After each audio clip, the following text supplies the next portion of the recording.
Welcome to Wealth Series Day 6, Part 6. We started a number of days ago, and so far we've covered 5 different parts of the Wealth series. Today I'm going to be talking about the 6th part. I want to welcome you. I'm delighted to be here with you, and I'm really grateful for those of you who are joining. I don't know where you're watching from, broadcasting from the various streams that we're streaming over. If you're joining for the first time, you've probably joined a little bit into the journey that we started. There's been a sequence to what we've talked about, and all I can suggest that you do is perhaps go along with us, and if you find today's session to be interesting enough, you might want to go back and listen to perhaps part 1, part 2, part 3, part 4 and part 5. Yesterday in part 5, we discussed 2 important components to creating wealth. One of those was what I call the 65-35 plan. In principle, it was a simple formula on how anyone can achieve financial freedom and wealth within a space of 10 years or less. I provided very specific guidelines on what to do. Then I talked about the good plan. The good plan was simply the principle of getting out of debt. A lot of people will not create wealth simply because they have chains of debt holding them back. And I tried as much as I could to draw from my experiences in the past, having been in debt, but also having experienced the pain of having so much owed to other people and not being able to live the life I would have wanted to live. So I shared some examples and some ideas about how anyone could, within a space of between 5 and 7 years, you could eliminate all debts.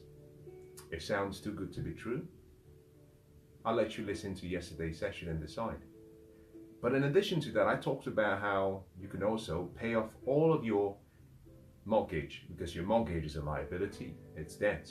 And once you've paid off all debts, then you can take all that resource that you've been giving away every month or every day, and you can channel that towards creating a financial future that is deserving of all of your efforts. So in today's session, I'm going to pick up from where I stopped yesterday, and we're going to move very quickly. I always start by asking that you do 2 things. Number 1, invite a friend. If you know someone that you think might benefit from what I'm going to share today, why don't you ask them to join us? Send a tweet, send a text message, make a call, or invite those who follow you. The second thing I want you to do is get a pen, get a journal, because you're going to be writing down some ideas. Now, I always say never trust your memory. The bluntest pencil is better than the sharpest mind. Don't trust all you hear to your memory. And as you listen to me, I'm not really concerned about what I say. What I want you to capture is what resonates within you. There's someone in you. There's that inner voice that speaks. And as I share some ideas, what you might find is that you have some thoughts that come your way. It's important that you capture those, because ideas are the seeds for creating wealth. A good idea, nurtured, developed, put into action, can create success. And so I want you to be able to capture those ideas before all of the distractions and the demands of the day come and take them away. In today's session, I'm going to be talking about a part of the game of wealth. Now, I said a number of days ago that wealth is a game. It's a game. And Wallace Watts said, you don't get rich by doing certain things. You get rich by doing things in a certain way. Now, what is that certain way? Well, that comes if you understand the game. Creating wealth is an intellectual game. It's not emotional. Now, when we talk about money, When I talk about wealth, obviously, because we think in pictures, we have various pictures that come to mind. So for some people, you're thinking about the cars, the luxury lifestyle, the boats, the beautiful homes, the accessories, and that is a part of wealth. That is part of financial wealth, but it's not complete in itself. There is a game to be played. We're all playing the game, whether you believe in it or you don't. And so today I'm going to be talking about an important part of the game of wealth, but more importantly, how through some basic concepts, you can start playing the game and you can start winning. Winston Churchill said, no matter how beautiful the strategy is, you should occasionally look at the results. The scoreboards never lie. If you're not living the life you would have wanted, then something has to change. It's simply an indication that everything you know, perhaps your thoughts, your actions, your feelings, the plans you had in the past have brought you to where you are. Your results today are simply a reflection of what you've done in the past. Now, if what you have is not what you want, then all I want to encourage you to do in the next few minutes with me is be open to the ideas. What you find is what I share today will, in many cases, stretch your thinking. Ralph Waldo Emerson said that a mind expanded beyond this original place never goes back to being in the same place. That is my intention, that is my hope, that I raise your level of understanding. And that is the reason why the title of this session and this series is Understanding Wealth, because I want to raise your level of understanding. I want to bring to you more awareness, and hopefully I want to provide you with good ideas, because good ideas combined with understanding, combined with awareness, if put into action, that can create success. So as I share some ideas, you will find some of them to be different to what you've been taught, to what you know. I'm not asking that you accept everything that I say, but just let it sit there in your mind for a few hours, for a few days, and as you listen to me, ask yourself a simple question. Can these ideas help me achieve my goals?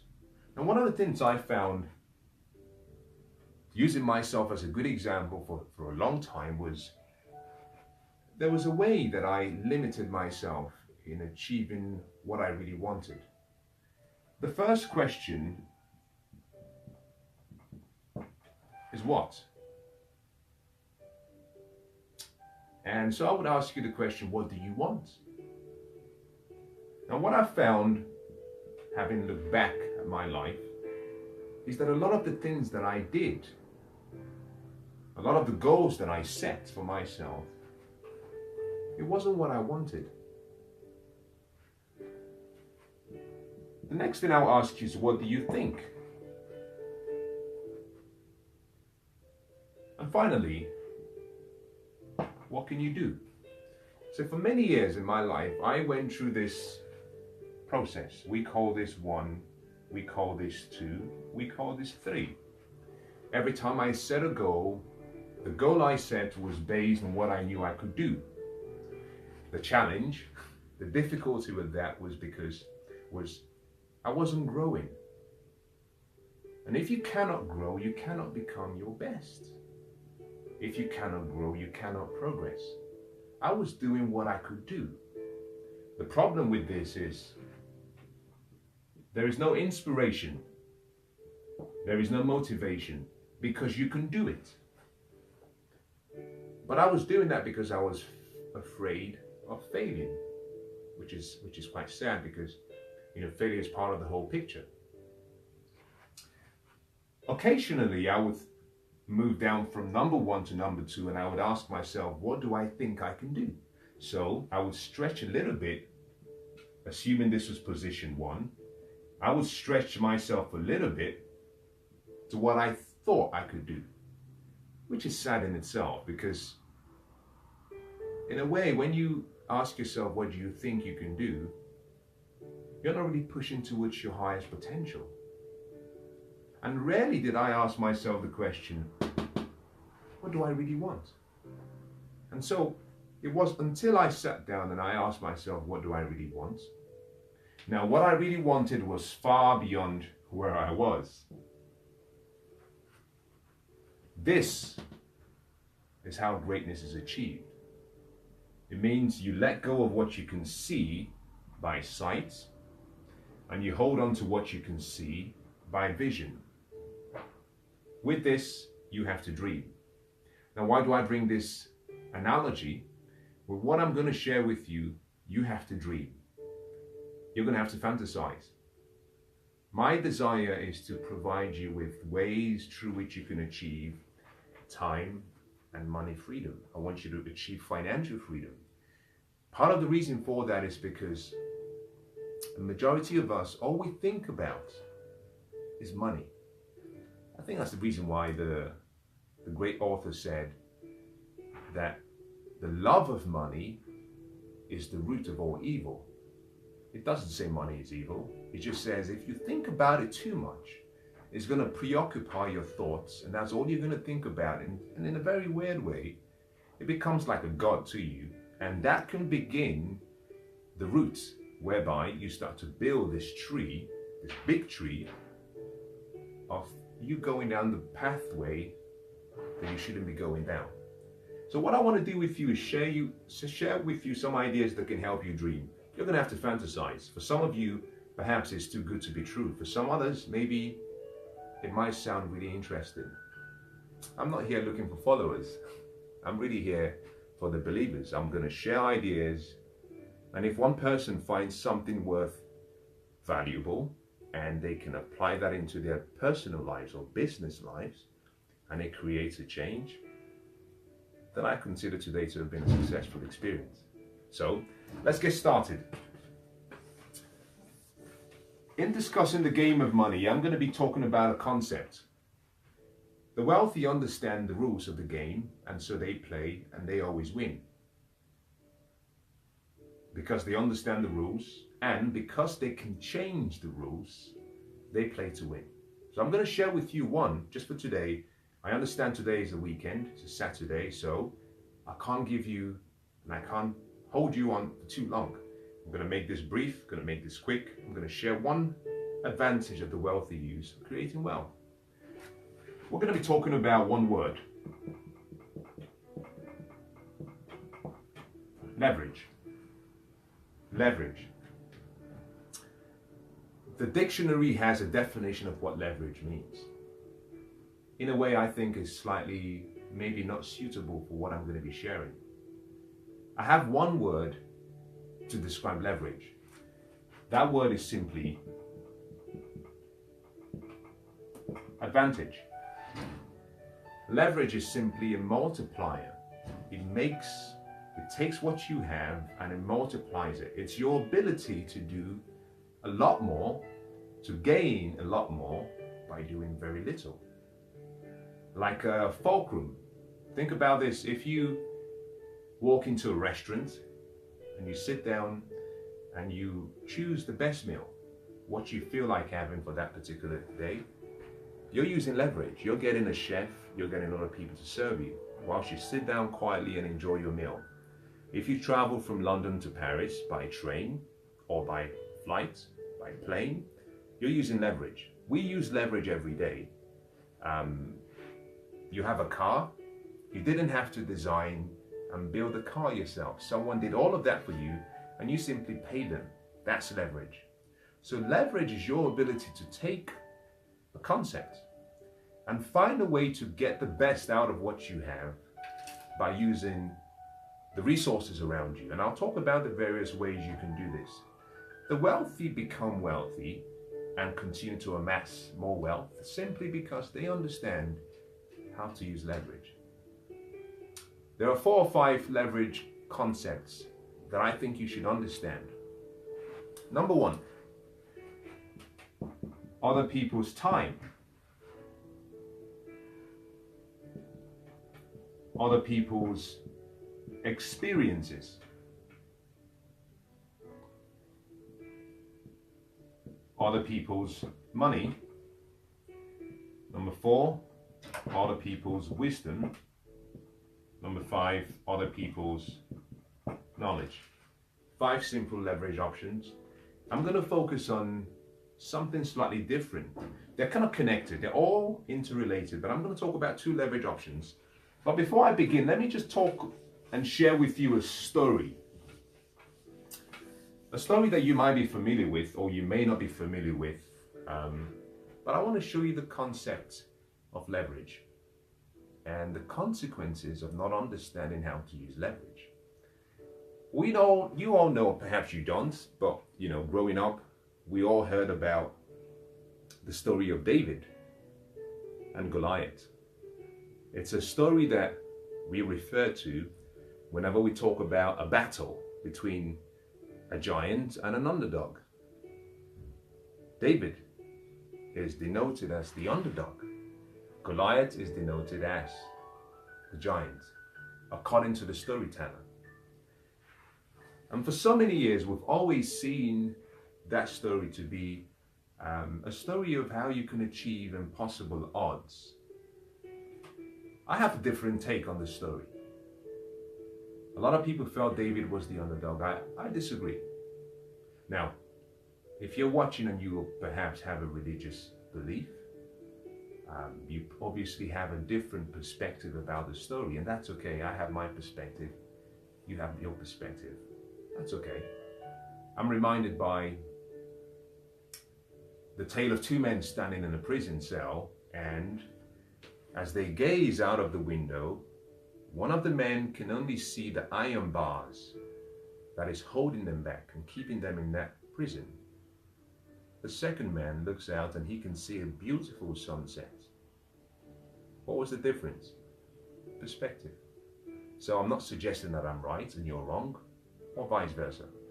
I'm going to share my view of what I see from the story. Now, if you understand ancient warfare, then one of the things you recognize is that in principle you had about 3 different categories of fighters. You had those who were called foot soldiers, people who carried the knives and carried the spears and the shields, and they marched towards the armies that they were going to do battle with. You also had people who rode horses or chariots, and we call them horseback men. But finally you had what we called slingers, or what we called archers, people who would use the bow and arrows, and all of them had a unique way of doing battle. Goliath came to battle with his sword and his spear and his javelin and his shield. Goliath was a foot soldier. He was coming to do battle against someone else like him. If you're into martial arts, if you're into boxing, if you're into MMA, whatever that might be, it's a combat sport. You expect to do battle according to the rules of the game. And that's the word there, the rules. David, on the other hand, was not a foot soldier. David was never going to do battle with Goliath as a foot soldier. He understood leverage, but he understood the power of wisdom. David changed the rules of the game. Had David fought Goliath as a foot soldier, man to man, there's no doubt he would have lost. No doubt, he wasn't experienced enough. However, David had leverage, and so he did battle with Goliath from a distance using his sling. The fact that David fought the fight with a sling, what we had was a fight between an archer and a foot soldier. In other words, it could be compared to actually a knife fight and a gun fight. Now, you know very well what happens if you bring a knife to a gunfight. David had a shotgun. That's how powerful his weapon was. And because he had leverage, he had the ability to do more with less. He fought the battle from a distance. There was no chance that Goliath could survive. The moment David came on with his slings, the battle was over. The problem was, Goliath didn't understand that the rules of the game had changed, and he was slow. Now, a lot of people stay poor because they don't realize that the rules of the game are changing. Before I was born, there was a different rule. One of the rules was save money. That was okay back then. Today, if you're saving, you're going to lose. You have to invest.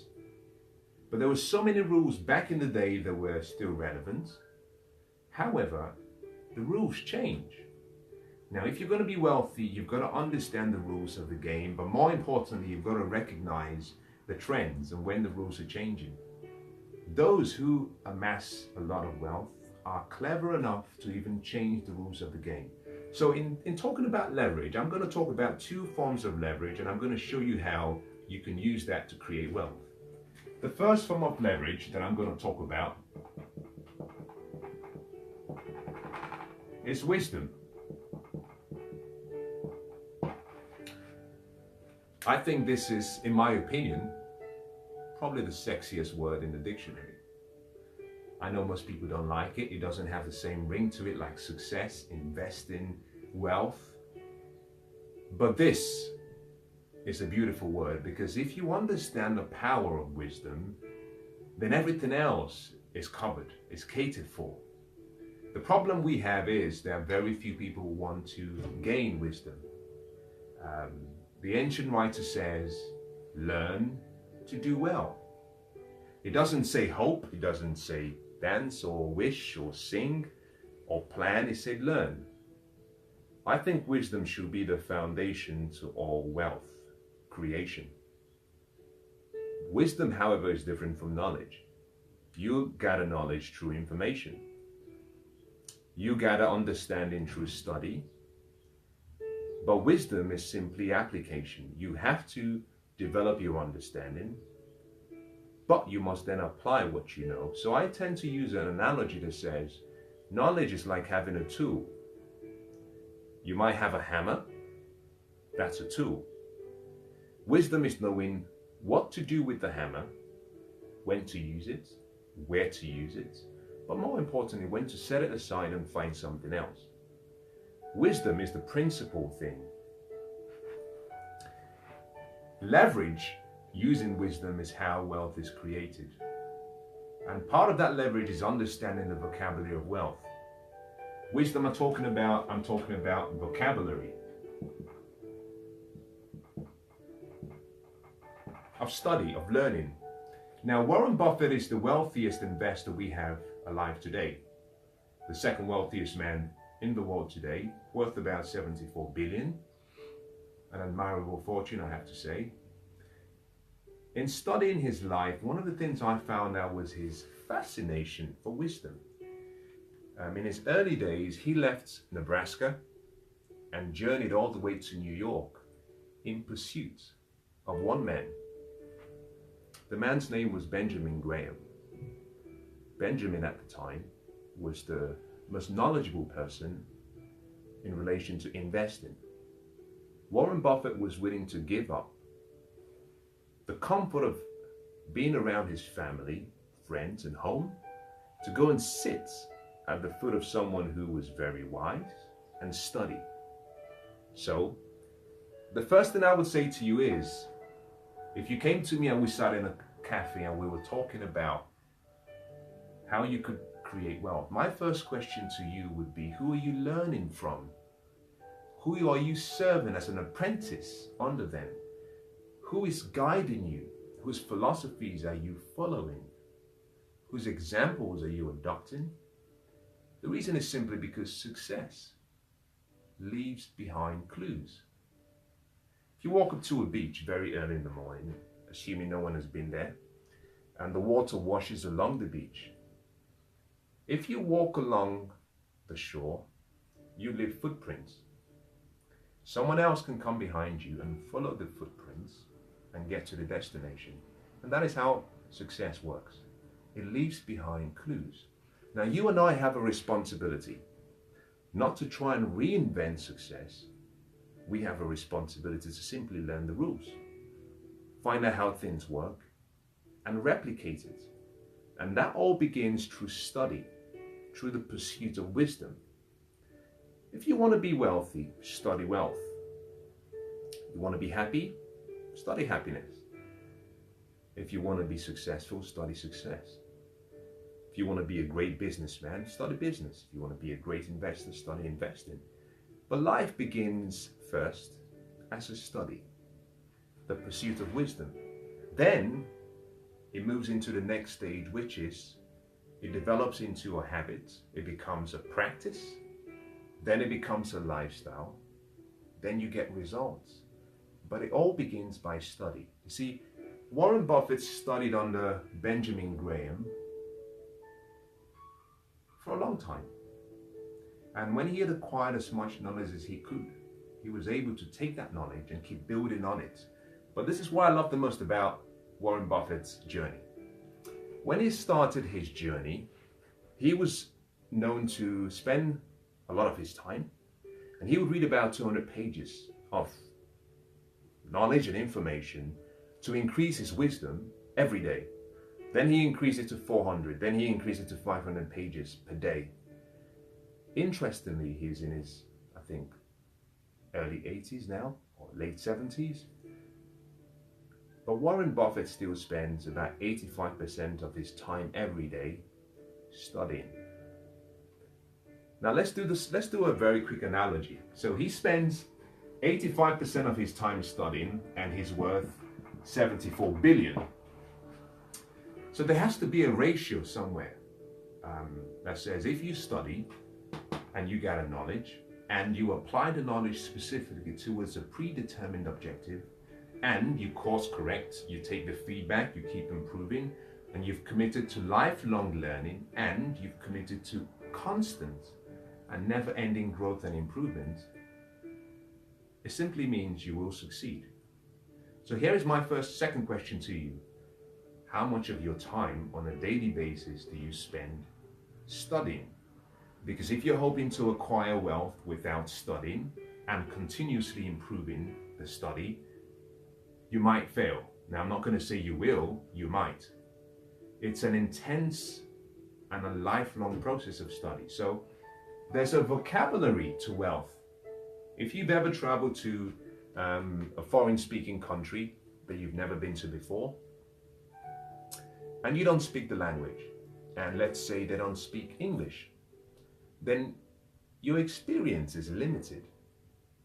Their experience of you is limited. Why? You can't communicate. You can't communicate, and if you can't communicate, unfortunately, you can't interact at the highest level. Your experience is limited, and for so many people, we don't understand the vocabulary of money. Now, I started day 4, and in day 4, I talked about the various parts of a financial statement. I gave a very simple, basic definition of the difference between an asset and a liability, and I explained that for so many years, I was buying things that I thought were assets, but they were liabilities. The car, the house, the accessories, all of those were liabilities, but I thought they were assets. Why? I didn't understand the language. I didn't understand the words.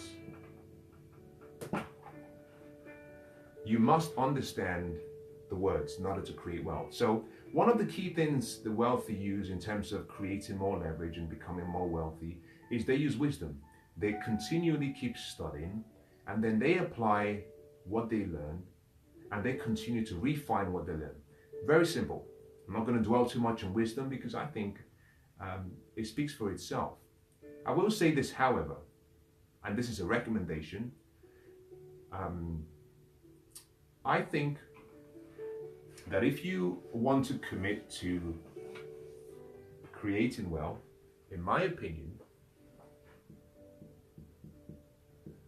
between 5 and 10% of your time every day should be invested in your mind. My recommendation. This is equivalent to between 1.5 and 2.5 hours per day.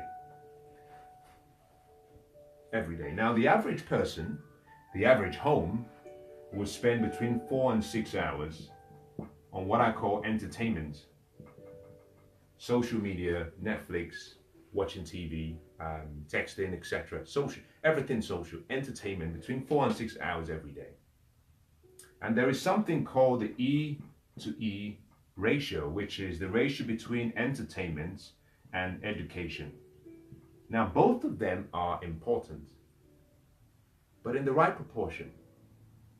I talked about the importance of ensuring that you have the right proportion to everything in your life. Not balance, proportion. Education is important, but it's not everything. Entertainment is also important, but it's not everything. Now, if you're spending 4 to 6 hours in entertainment and 0 on your education, then you're exactly where I used to be so many years ago, and I did this for so long. I didn't understand the importance of education. And I'll say this, everything you want to create in your life will be created first in your mind. Look around you. Look around where you are right now. If you were to just do a 360 look around, everything you see that is tangible was created in someone's thought. It began as an idea in someone's mind. Then they developed that idea, and now it's reality. Now we use it, but it began as an idea. But first of all, they had to develop their mind, and they did that through study. They had to develop that idea, and they developed that through study, through acquiring wisdom. So my question to you will be, are you investing between 5 and 10% of your time every day in your education? My second question to you would be, are you investing between 10% and 5% and 10% of your monthly net income in your mind, in wisdom, in buying the right books, in getting the right advice from mentors, in associating with the right group of people, in developing your investment skills, in improving your financial education? If the answer is no, you're limiting yourself to wealth. Now, one of the things I talked about yesterday, if you were part of yesterday's session, was I talked about education, and I said that there were 4 types of education. The school system provides just 2. They provide academic and they provide professional. And I said, this 2 alone will get you a job. It will get you security. But it will keep you poor.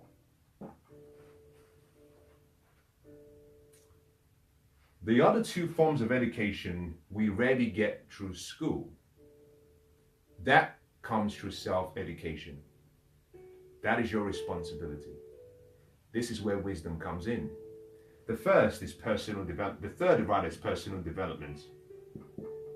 And this is where you get to learn about yourself. You get to learn about the greatness in you. You get to learn about how to set goals, how to manage time, rather how to manage activities, because you can't really manage time. You learn about how to develop your passion, how to develop courage. You learn about using leverage, like I'm sharing now. So what we're doing today is a form of personal development. But the most important part of personal development is you. You learn about yourself. And I found that we have infinite potential. You and I have infinite potential. That means that we can do anything we want. There is no limit to what we can do. The first 2 levels of education, and I'm talking about wisdom here now, so stay with me. The first 2 levels of education will develop what we call your senses. The 5 senses you have: sight, sound, taste, touch, smell. You're taught how to read, then you're taught how to do a job. But it all deals with your 5 senses.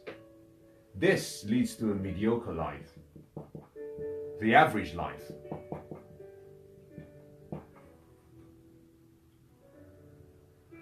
Personal development, on the other hand, the more you learn about yourself, the more you learn that there's another part of you. You don't just have 5 senses. You have higher faculties, 6 powerful higher faculties: imagination, reason, perception, will, intuition, memory. And those faculties lead to greatness.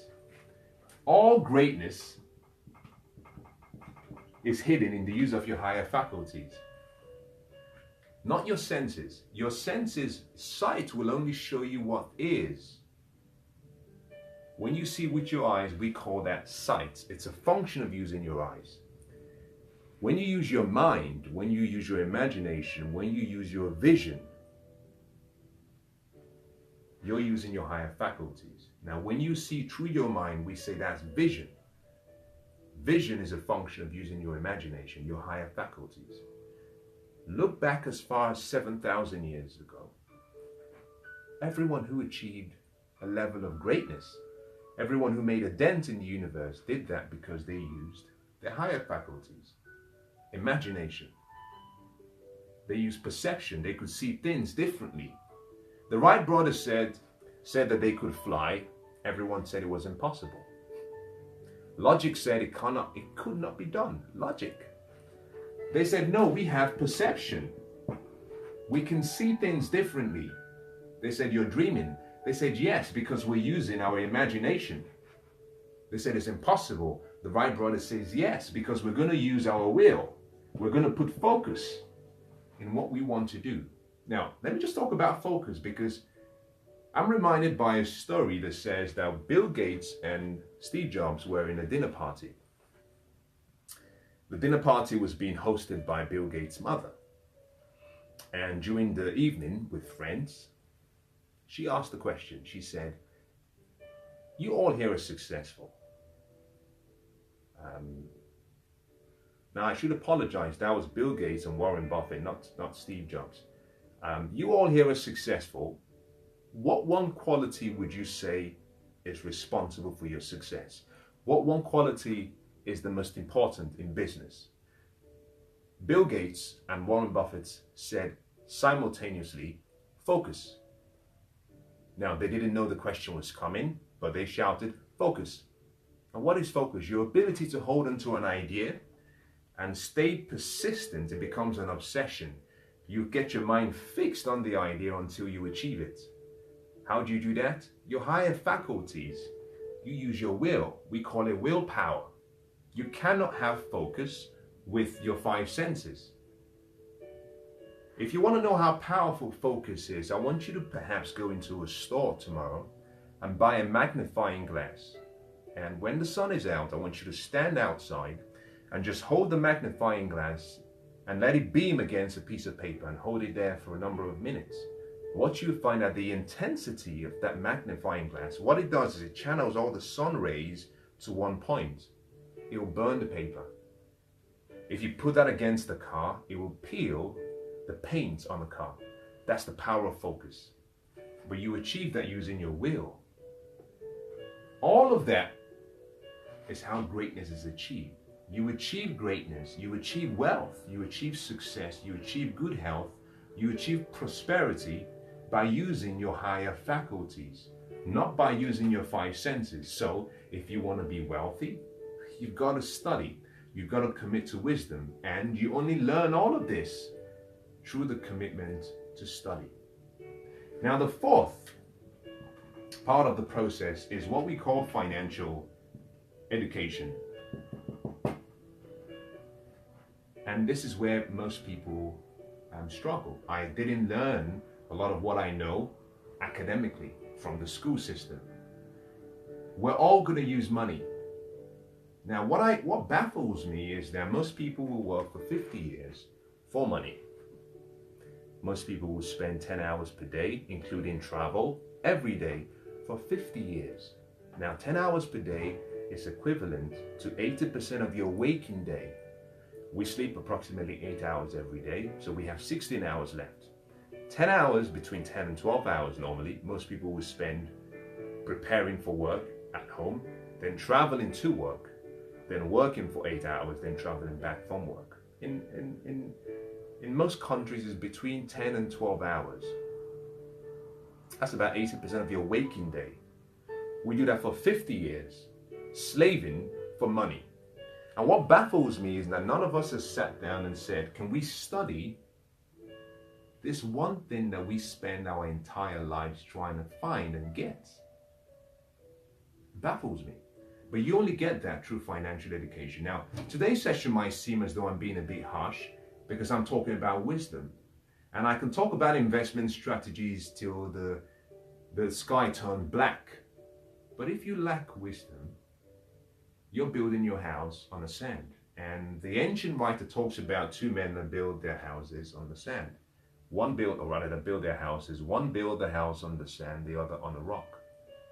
And the story said that when the winds came, the rain and the tides, the house built on the rock, because it had a solid foundation, it withstood the external pressure. Unfortunately, the house built on the sand collapsed. The point is that wisdom should be the foundation upon which you build your financial life, upon which you build wealth and prosperity. Without that foundation, you're building on shaky ground. The two bottom parts of the education process comes through self-education or self-study. And self-education is what makes you wealthy. The whole purpose of formal education is to teach you the basics, but also teach you how to go and find what you don't know. So many people say it's the school system that is responsible for their lack of financial means. I would say, well, if you keep blaming other people, you're going to have to wait for them to change in order for you to change. And I found from experience that people seldom change except they want to. And things, the government, the weather, the companies, they seldom change, but you can change. You've got to accept responsibility for the bottom two. So if you want to be financially wealthy, whatever you've learned so far through formal means, that's great. But you must now invest in understanding who you are and understanding the greatness in you and the gifts you have and how you can apply those gifts to achieve anything you want. But more importantly, you must spend a lot of time studying money. You've got to understand the rules of the game of wealth and creating wealth. More importantly, the wisdom needed to create wealth is not the same as the wisdom needed to protect wealth. And it's not the same as the wisdom needed to multiply wealth. And it's not the same as the wisdom needed to pass on your wealth. And this is a very clear way of demonstrating that you've got to keep learning. You've got to be passionate about learning. If you are not passionate about learning, you limit the chances of you becoming wealthy and remaining wealthy. Now, I've talked about wisdom for a while, so I'm going to move very quickly. I want to talk about a different part of leverage before I draw this to a close. I'm going to talk about the leverage of debt.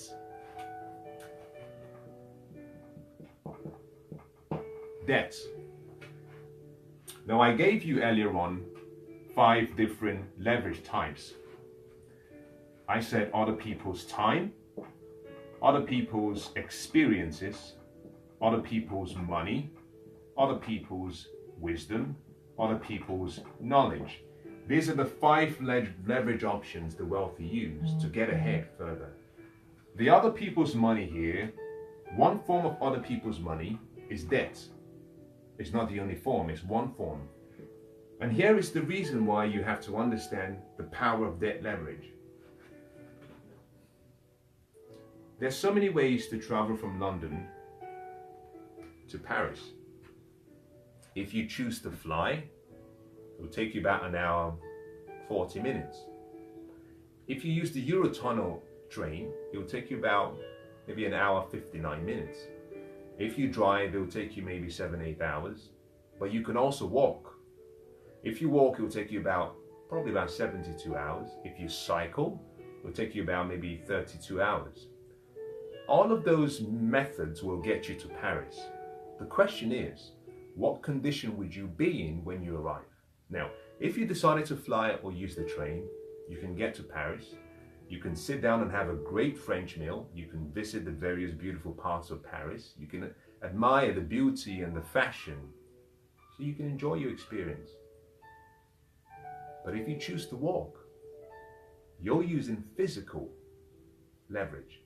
You're not using intelligent leverage. Now, many people are trying to get wealthy through hard work. and the hardest working people in the world. If you've traveled around the world, and I was born in Africa, so I understand hardship. I've seen it, I've lived it, I've tasted it.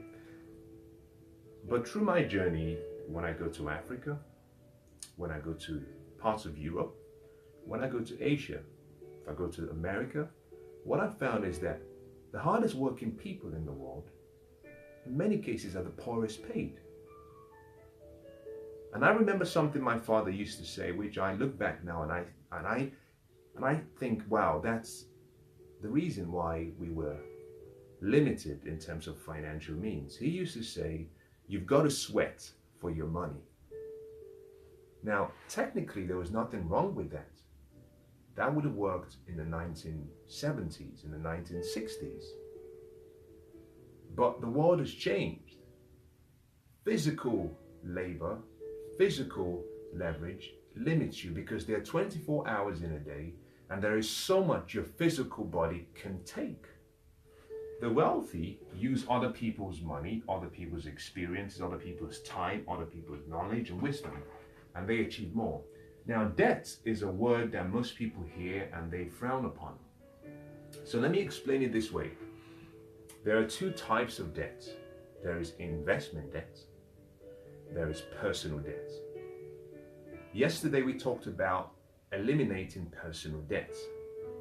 Today I'm talking about maximizing investment debt.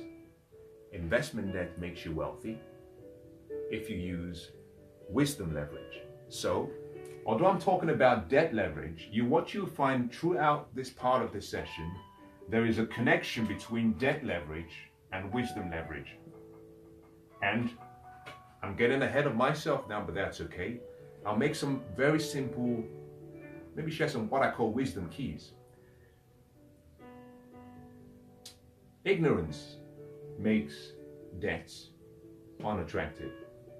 If you don't have financial wisdom, stay away from debt leverage. If you have financial wisdom, then you must regulate and adjust your debt use based on your wisdom. Debt only respects wisdom. As a matter of fact, debt investing or debt leverage finds integrity where there is financial wisdom. So, wealth can be multiplied, and in many cases, wealth is multiplied only through the use of leverage, debt leverage as one of them, obviously with the others. So what I want to start by is show you how you can use debt leverage. Now understand something. I said there are two types of leverage. There is investment and then there's personal. Personal debt, I should have said personal debt is the type of debt that you get into to acquire liabilities for instant gratification desires. You want to buy the car, you want to buy the various accessories, you want the boats, the jewelry, but you can't afford it. You can't pay cash for it. But even if you could, it's debts that you get into to purchase liabilities, and liabilities are items that once purchased after the original investment of the initial capital, the item depreciates in value, but not always, because your home is a liability, but your home could appreciate in value with time.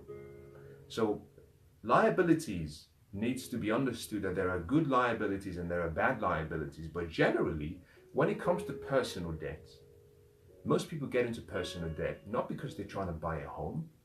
Sometimes they do. If they buy a home they can't afford. But in most cases, most people get into debt using credit cards, using loans, buying liabilities that depreciate in value, like a car, like a sofa, perhaps like a wristwatch. These are all liabilities. So they depreciate in value, but in addition to that, they cause an expense. So they cause money to flow away from you. They cause what we call negative cash flow. Money is flowing away from you now towards someone else. That is personal debt. Now, if you want to be wealthy, you must minimize personal debt. Investment debt is good debt, and this is debt that you get into for the primary purpose of creating wealth, of creating more opportunities for you to solve more problems for people and add value for and to people's lives. The compensation for taking that risk is that you get income flow from the investment or from the assets. But in addition to that, what you bought, a business, real estate, gold, silver, commodities, paper assets, whatever you bought appreciates in value. So investment that makes people wealthier, if used with sound financial wisdom, that is how the wealthy create more wealth. I'm going to give you a good example of how both can be used, and I'll use myself as a reference point. And I use myself as a reference point simply not to impress you in any way, but to impress upon you that if I can do it, you can do it. But I'm going to take you back a number of years so I can show you when I started my journey, but what I learned from the experience. Now, before I started developing an interest in wealth, I had hit rock bottom. I was deeply in debt. I hated where I was. I had a picture in my mind about a better life. I hated where I'd been, my past. But the results I had achieved in my present were simply a reflection of my thinking and my habits. So I decided that I was going to do something interesting. I decided that I was going to make a study of the lives of successful people. And I chose a number of people and I started to study them.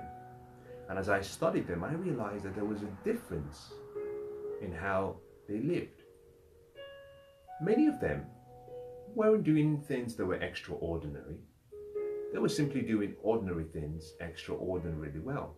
And more importantly, they were doing consistently with excellence what I was doing sparingly with a mediocre type performance.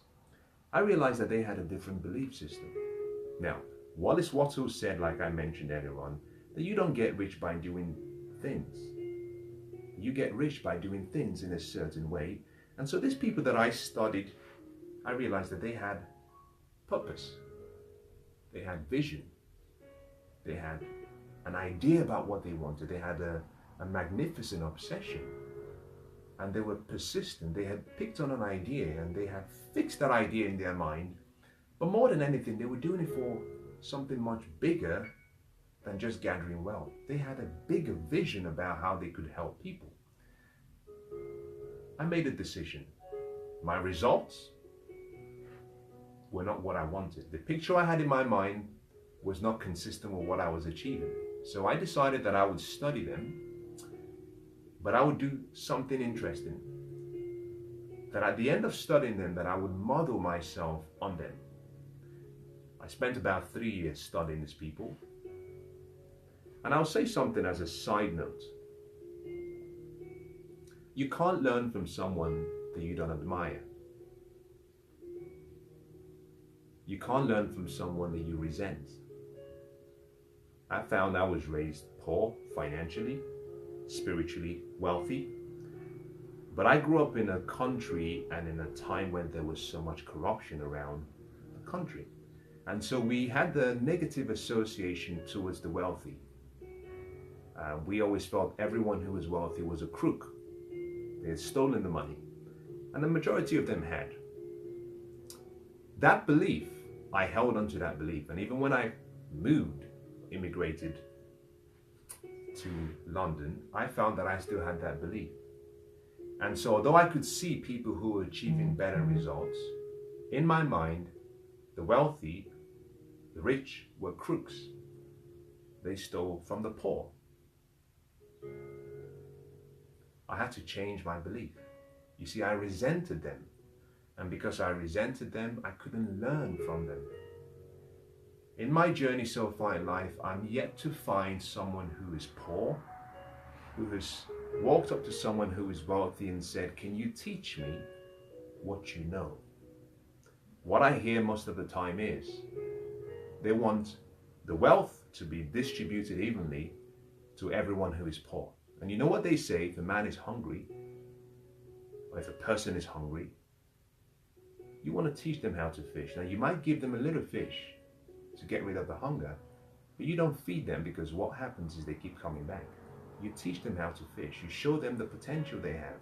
You show them that what you're achieving is the same, and they could achieve the same. You show them that there's nothing special about you. And so as I studied these people, I decided that after a few years of study that I would model their beliefs, model their habits, model their lifestyle, and see if I could get the same results. And I started to get similar results. The point I'm making with all of this is simply to say this. If you're going to use debts, you've got to understand wisdom. But if you're going to get wealthy, you've got to understand debts. Now I'm going to show you one example from my journey of how debt and wisdom can be applied. When I started studying them and modeling myself on them, I was able to achieve financial freedom within 5 years. Now, you've got to understand my journey and where I've come from to understand that it was far-fetched. Things like that weren't meant to happen to me. But it worked because I was using principles and laws of the universe, because the people I was studying were using fundamental laws of life. If you study the principles of life, then you play the rules easily. As a matter of fact, whilst there is a rule, and wealth is a game, and there are rules to the game of wealth, there are universal laws that superimpose and supersede the rules of the game of wealth. If you play by the universal laws of life, you're guaranteed to succeed. The rules are secondary to the laws of the world, of the universe. And I found a lot of the people that I studied were using just basic laws of wealth, basic laws of the universe. You know a lot about many of them. Do unto others as you would wish they do unto you. Use the power of focus, solve problems, find people that you can create value for. It was very basic. A lot of people say, I want more money, and I say, your compensation will always be in proportion to the service you create. The master teacher said, when asked the question, how can I become the greatest? The servant asked the master, I want to become the greatest. How do I become the greatest? Now his response was beautiful. He said, if you want to become the greatest, find a way to serve people. You have to become the servant. Now that doesn't mean you have to go on your knees. It simply means you've been given skills, you've been given talents, you've been given abilities. Develop those abilities and serve those abilities back to the world and solve problems. The more problems you solve, the more people you serve, the greater you become. So if you want to get wealthy, solve problems and you get compensated for what you do.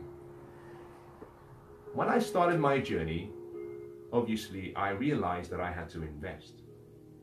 I had set myself a goal of what I needed to achieve. Now, during day one, part one, I explained the formula for wealth. I said that wealth is simply a formula. The formula is represented as shown. Very simple. I also explained that every coin has 3 sides. You have the heads, you have the tail, but you also have the edge. And Scott F. Gerald said that the sign of first-rate intelligence is your ability to hold 2 opposing ideas in the mind at the same time and still retain the ability to function. So you've got to be able to stand on the edge so that you can look to one side and look to the other side and then make the right decisions for you. Now I bring this in to make a point. Everything I'm sharing with you, I want you to take it, don't accept it. Study other ideas. Hold it in your mind and then make a decision based on what is best for you. One side is poverty, the other side is wealth. I've tried both. But you can only understand the advantages of both if you stand on the edge. The formula for poverty is also very simple.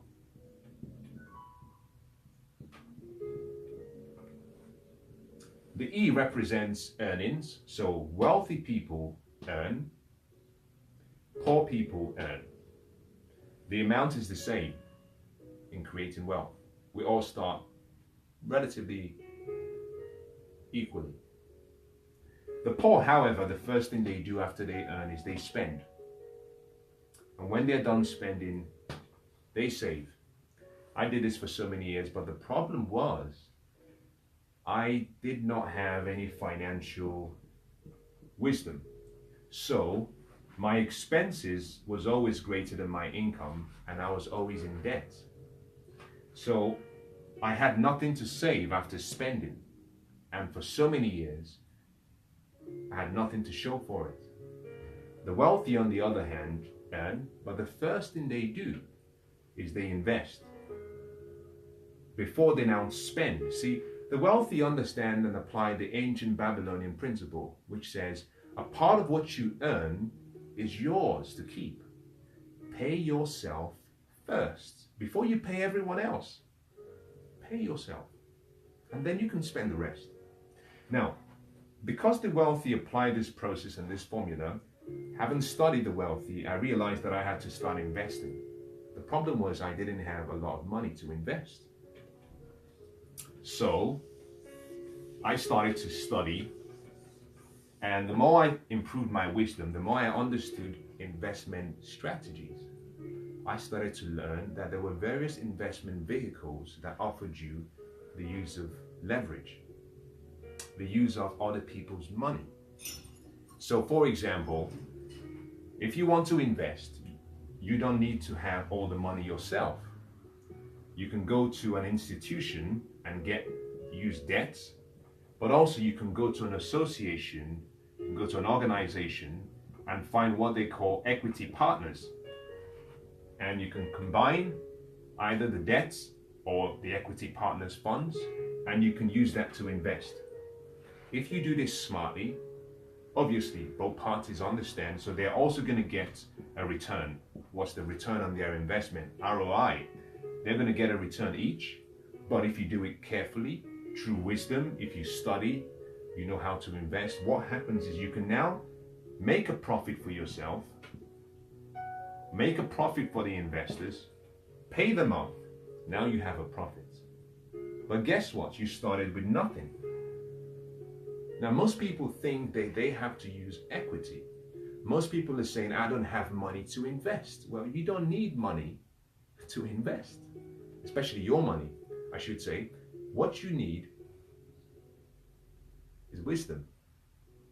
Because there are so many people who have money and they want to loan you money if you can demonstrate responsibility. When I started my journey, I realized that I didn't have money, but I knew I had to invest. Now, wealth is income. But not all types of income are the same.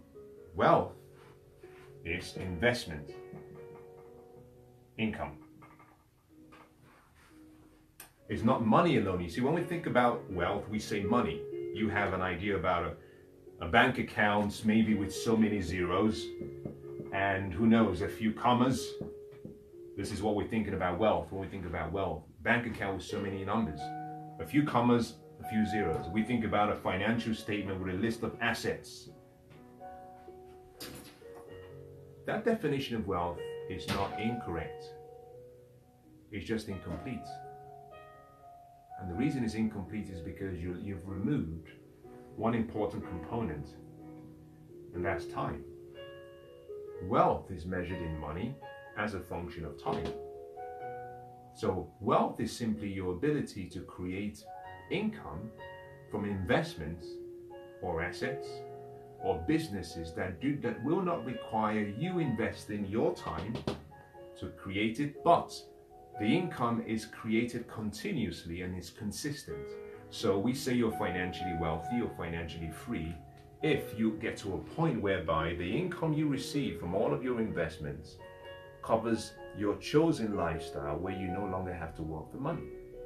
At that point, we say you're wealthy. Now, you might still work because you want to, for fulfillment, for significance, for passion, for joy, for fun, but you're not working for money.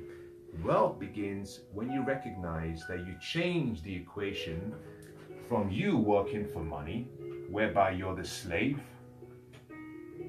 You reverse the equation and you have money working for you. You're now the master. Now, to begin my journey, I knew that I had to start acquiring income from investments.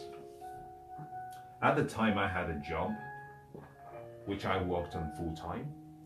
I started trying to improve and increase my wisdom, but I had to use debt leverage, which is one of the things I learned when studying about wealth. Now, what I found was this. We have four major types of investment options. You can go through a business. You can go through what we call commodities. You can go through what we call property or real estate, depending on where you're watching from. Or you can go through what we call paper. So stocks, bonds, mutual funds, etc. So many. These are the four major classes of investment paths to wealth. I had nothing, or I had very little. At the time, I had developed and I had built up my, what I would call my investment seed, up to £30,000. I had developed and built my investment seed capital to £30,000. With £30,000, I knew I could develop a business, but I would have to put in my £30,000. So I would have been using all of my equity. Very few banks will loan you money to start a business, except you can demonstrate through a great plan, but also demonstrate that their original loan is secure and there's collateral. They can get their money back. The bank is not in the business of just giving you money.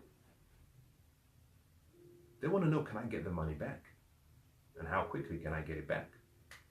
So I knew setting up a business was a plan for the future, but it wouldn't create the income flow immediately that I needed to start building wealth. I learned this because I was studying and I was improving wisdom. So I knew this wouldn't apply. Commodities, gold, silver, oil, all of that, with £30,000, I could only buy something worth £30,000. That limited me. That meant all I could get was I could use my own labor, my own efforts. 30,000, that's all I was going to get. I then studied property and real estate. I learned that the bank will not also loan you, and investors will not loan you money to go buy stocks. It's too risky if you don't have collateral and if you're not insured. They don't consider this to be a good investment vehicle. But what I found from my study was that the banks loved property investment and they loved real estate. And the banks were willing not only to loan you, but they were willing to be your partners.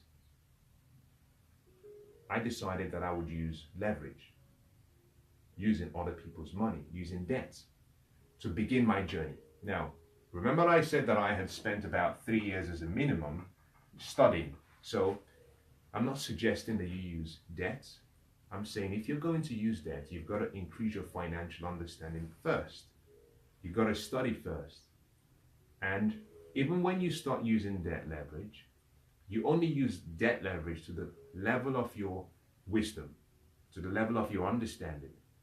Debt is risky. Avoid it if you can, if you have no financial understanding. But going to the bank, I found that the bank was willing to come in with me as a partner for my first investment. I had £30,000. I found an investment that was £215,000, a property. The bank was willing to give me £185,000. Now think about this. The bank was going to give me about 8.5 times what I had. Well, sorry, the bank was willing to help me purchase about 8 times, I should say, not 8.5 times, an investment. And they were willing to give me about 4 times what I had. About 4.5, 5 times what I had. That made it quite interesting. That made it very attractive. But that meant more than anything that I could begin the journey. That's the power of using leverage. So many people say, I don't have the money. It's not a lack of resources that is your problem. It's a lack of resourcefulness. In many cases, it's not what you think you need, or what you think you don't have, or what you even know you don't have. It's what you fail to see in you. All you need is imagination. All you need is to develop that part of you that we call reason. And reason is simply thinking. And you develop your ability to think better through study, which improves your understanding and eventually your wisdom. So this in itself was a breakthrough for me. Let me paint a better picture for you so you can see the importance of what I'm sharing. And I'll pose this in questions. If I was going to invest in a property or an investment vehicle or stocks or bonds, what that amount? This took me about 3 years, because whilst I was studying, I was working really hard to develop that seed. About 3 years or 3.5 years, something in that region. How much time would it have taken me to develop and generate 215? You see, if I wanted to buy a company, if I wanted to buy stocks, if I wanted to buy gold, silver, if I wanted to buy any other form of investment path or vehicle or option, I needed every single dime that was needed for that, because there was very little leverage. One, I didn't have a great financial statement at the time. I had no collateral. I had no assets that I could put forward as a down payment, so I couldn't get a loan. But if I had to buy something worth 215, that was a business, that was stocks, that was commodities, I would have had to come up with 215,000. The question is, if it took me 3 years to save 30,000, how long would it have taken me to save this amount? Now, very easily, you can say on average, it may have taken you £10,000 per year on average. Therefore, to have saved 215, you would have taken about 22 years. Now, this is the problem. This is the big problem. Most people are trying to do it on their own, without realizing that all you have to do is collaborate. Collaborate. There are two things we have to do in life. We have to avoid competition. We must embrace creation and collaboration. 3 C's. Competition, creation, collaboration. The wealthy, the people who succeed in the long term, they create and they collaborate. They're not really interested in competition. The reason is simply because there is more than enough for everyone. Why compete? But using debt leverage, I was able to start the journey. Now, here is where it starts to get quite beautiful and interesting. Through my study, through developing wisdom, I then began to study real estate and property investing in debt. Deeply, I started to understand how it works. I started to understand the vocabulary. And then I found that there was something called making your money work for you and making it work fast. In other words, you put overalls on your money, you send it out. You put on roller skates, you get it going, but you want to keep it moving. You know, some people take all of their savings and they put it in a bank account. Guess what? There are some people who are working harder every day than the money they have in the bank is working for them. Ooh, what a tragedy. You've taken a portion of what you've created, you put it in a bank, and the money in the bank is sitting there and sleeping. My bank pays 0.025% for what I save. And inflation in London today is 2.9%, call it 3%. So for every time you save, your money depreciates. Inflation is wiping out the purchasing power of your money. So saving it's not only a sad thing to do for the long term, but it's a sign of financial ignorance, because your money is depreciating in value. Now, if you go back to day number 4, I talked about something called the rule of 72. And I used the rule of 72 to show you how quickly your money can reduce by half its value. And one of the things I talked about is I said in London now, if you're saving for the long term, for example, whatever you have, the value of that, the purchasing power of the money is dropping. The longer you save, the more it drops. And in principle, if you use the rule of 72, what happens is that your money is losing about almost half its value within 24 months. Now, technically, it's not exactly 24 months, but it shows you the power that saving has, i.e. the disadvantages. So some people have their money sitting in a bank account doing nothing, and every day they run the rat race. If you want to be wealthy, money must become the slave. You have to become the master. And so in real estate investing, I learned something called the velocity path. The velocity path of money. Every economy, every business, every family needs to understand this concept. The velocity of money deals with one word: cash flow, or what I call money movement. Every economy needs money moving in, money moving out. You've got to keep the money going, keep it working, keep it working. You can't park your money. You can't stop the money from moving. And that's the reason why I say put roller skates on your money and let it move. With property investing, when I studied the lives of my mentors, what I found was that they applied a principle whereby they would get an investment, they would invest the capital, and they would wait. And within a year, between a space of 1 and 2 years, they will pull out their original capital and they will put it in another investment. I decided to try the same principle. So I got this property for 215.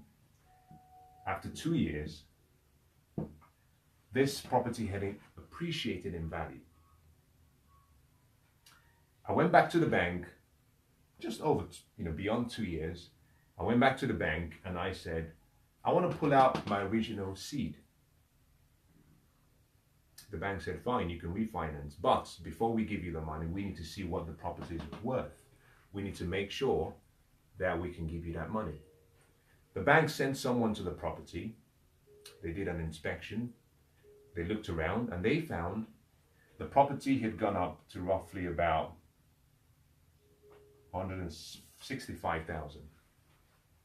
So in 2 years plus, my net worth had increased by almost $250,000. Guess what? When I got this property, I barely did anything to it. So this was what we would call in property investing passive appreciation, which is simply demand-supply economics. It's just been a result of perhaps the need for properties and the unavailability of a lot of properties and demand being very high, and also a year-by-year improvement. £250,000 technically is the future.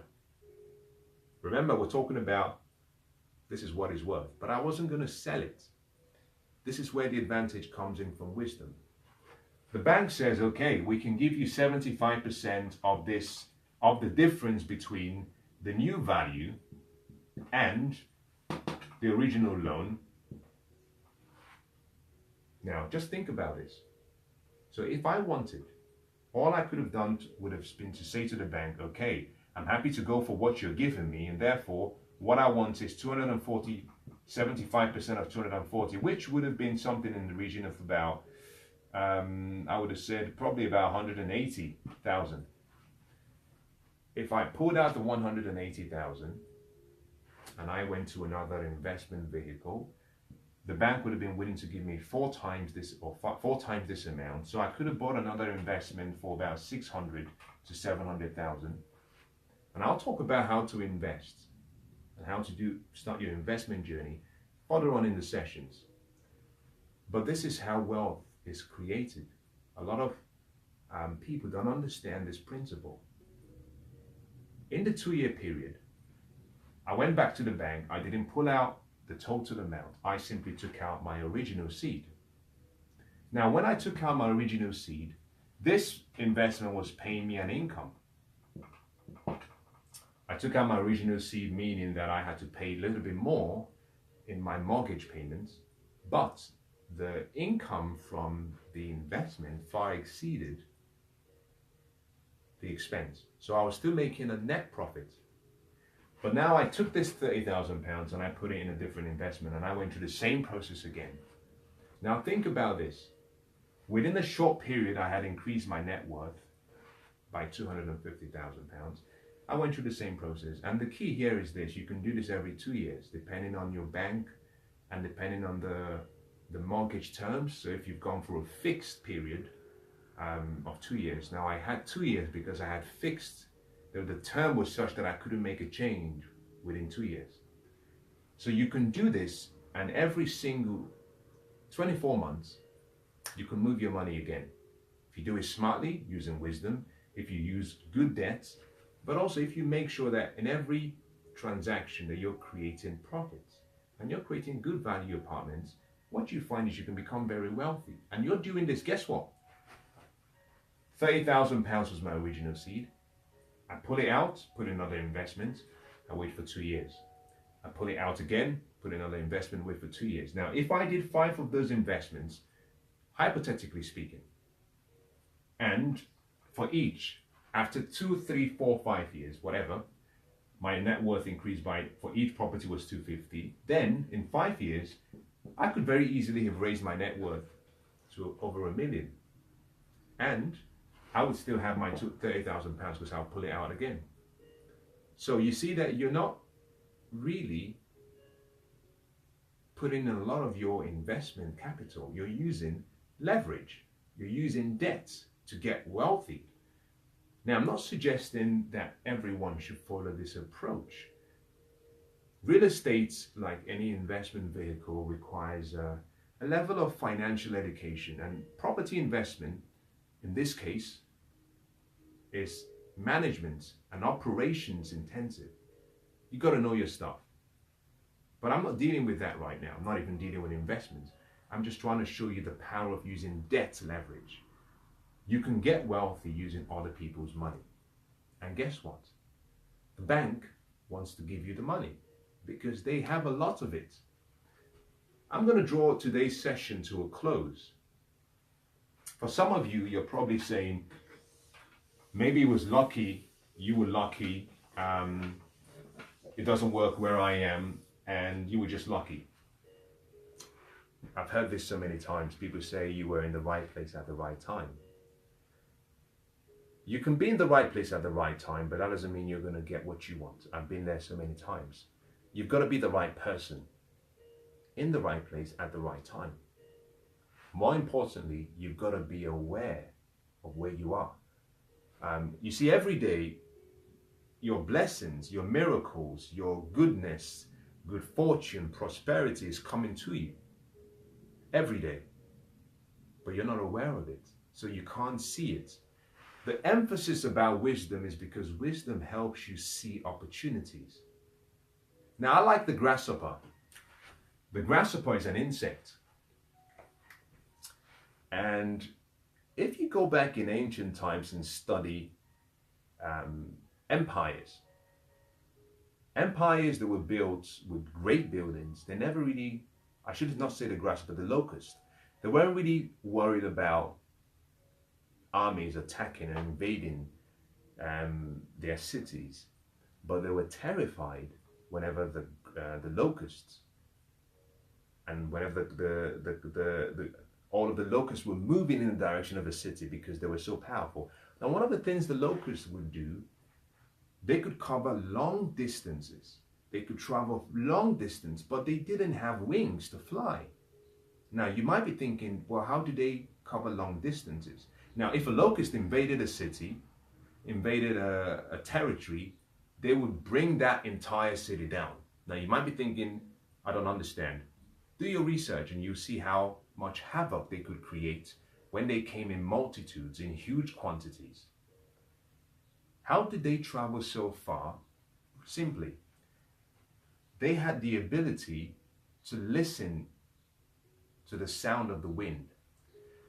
And whenever the wind was blowing in their direction, all they had to do was jump up.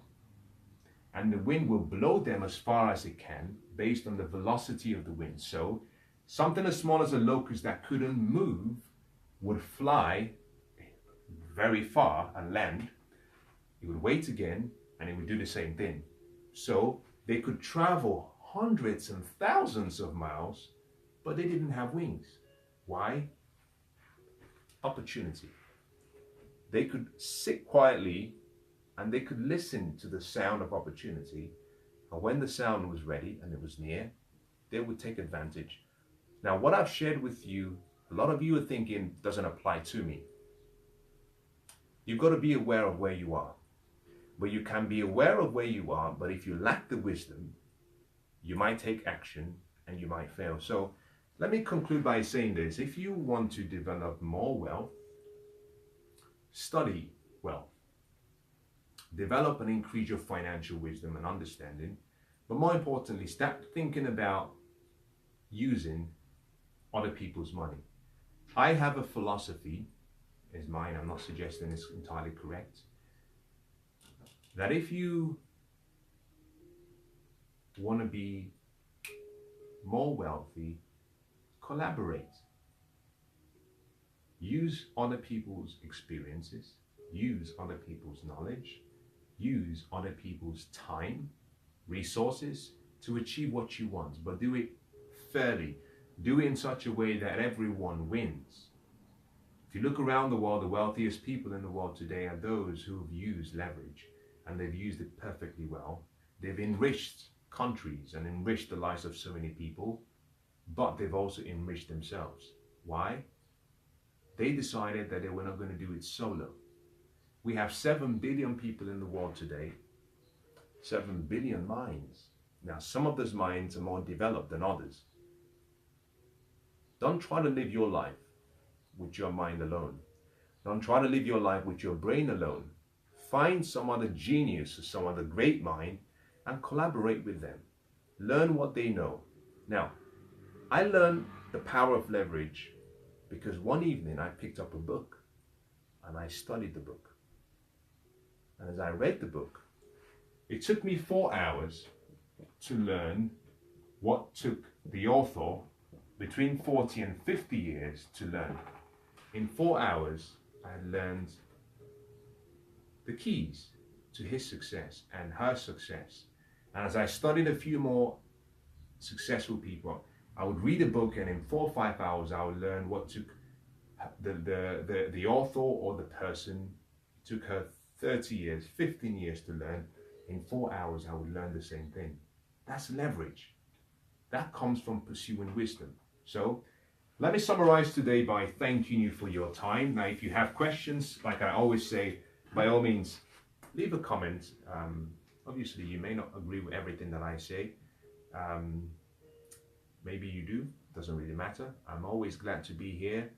Again, I'm humbled to be coming into your homes and taking a portion of what is an important weekend. And I want to say thank you for your time. And I hope you found something that you can implement. Now, although I've talked about debt and I've talked about leverage and I've talked about wisdom, further on in this session, I'm going to talk about investing specifically. And when I talk about investing, I'll go into some of those more technical aspects of what to do, how to begin, how to evaluate different opportunities, and perhaps you might find that to be more advantageous to you in this instance. Today was just dealing with the fundamentals. I wish you the best of luck, and I want to say, God bless.